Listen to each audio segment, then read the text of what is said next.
Hi, in this video, we're going to show you how to prevent an email from going into your spam in Gmail. So let's say you're expecting an email from somebody or someplace and you think it might be too generic or too shady sounding that it's probably going to go into your spam folder, and you want to prevent this because when items go into spam, they're automatically deleted after 30 days. So you might be out of luck if you don't notice it in time. All right, so if we go to Gmail here, of course, if it's an existing email, you could go down to spam, click on one, and then report not spam. But if you haven't received an email from this person or place yet, you can't do this because you won't have an existing email to mark as legitimate. All right, so what we're going to do is go to the settings here from the gear icon, see all settings, then go to filters and blocked addresses.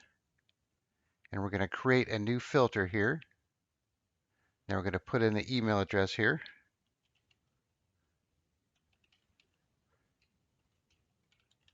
So whatever it might be, and you're going to have to know what the email address is, obviously. And we don't have to add anything else here. We're just going to click on Create Filter. And then we're going to have this menu that pops up here. And then we want to check the box here that says Never Send It to Spam. And click on Create Filter. And now we have it right here. And then it's ready to go. And then if you change your mind, you could come in here and edit it and delete it. So if you click on Edit, you just get the same box here. If you need to add another email address or change it maybe, you could do so from here.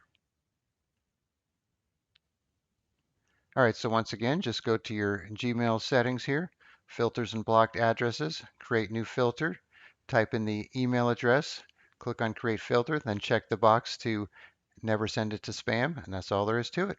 All right, thanks for watching, and be sure to subscribe.